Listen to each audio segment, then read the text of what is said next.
We put together the retirement roulette wheel. What this is that you could have a perfectly laid out plan, right? You have enough savings, you're living life on the beach, everything is great, family's wonderful, and then the wheel happens.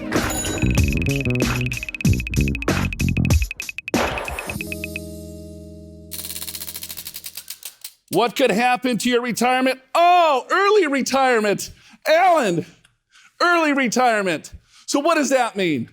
Well, 60% of people or something like that, 50% of people are forced into an early retirement. Yeah, Voya did a study and found out that 60% of the people out there retire sooner than they want to. And why? It's because it's health issues, or maybe they need to care for an ailing parent or an ailing spouse, or maybe they lose their job. There's a lot of reasons why you don't work as long as you expect.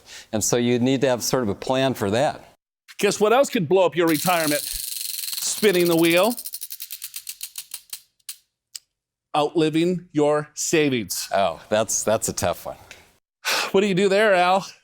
Well, there again, eat fatty foods, smoke a bunch of cigarettes. Yeah, that's one way to do it. It's just shorten your life expectancy, and you're good. Or you could actually have a sensible cash flow plan. We talked about the 4% distribution rate. So look at your spending goals, look at your fixed income, see what's left over, divide it into your investable assets, and then you want to make sure it's below 4%. And if you're there, you have a really good chance of not outliving your money. Yeah, I think that the game here is just to look at, do you have a strategy? Do you have a plan in place? Because that's the biggest fear of all of us approaching retirement, is that you don't want to outlive your savings. Let's see what else can happen to your overall retirement. That's what's this?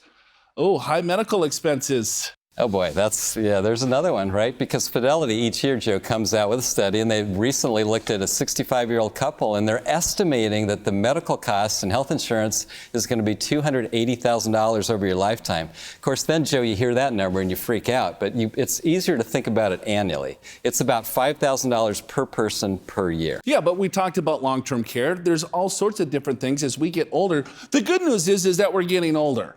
Right? The bad news is that we're getting older. The older we get, right, things are going to break and we're going to get sick. And you have to really take a look at what these medical expenses could do to your overall plan.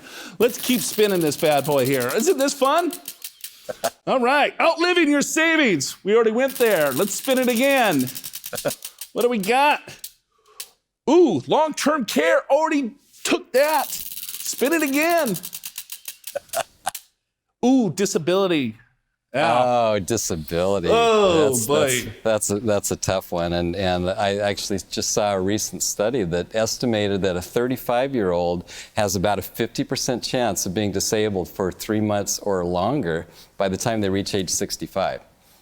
That's a wonderful statistic. Yeah, so I've already made it to 61, so I'm pretty good. But when you look at, let's say if you're younger, the largest asset that you own, right? It's not your home, it's not your retirement account, it's your ability to earn an income. So you want to make sure that you can protect that income as much as you can. So there's disability insurance, you want to make sure that you have enough cash reserves and so on. Let's do this one more time. What do we got? Divorce. Oh, Jeff Bezos, speaking of. That cost him a couple of...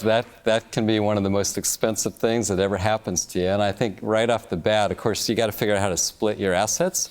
And I think, Joe, a lot of people don't realize that when you're splitting your assets, some assets are more tax efficient than others. For example, if there's $500,000 in a retirement plan and $500,000 outside of a retirement plan, well, the dollars outside of a retirement plan are more valuable because they've already been taxed. So just make sure you're including the taxation in this. Huge mistakes happen there too, because usually one spouse will want the house and the other spouse will want the retirement account. You have to take a look at the after-tax value of your assets.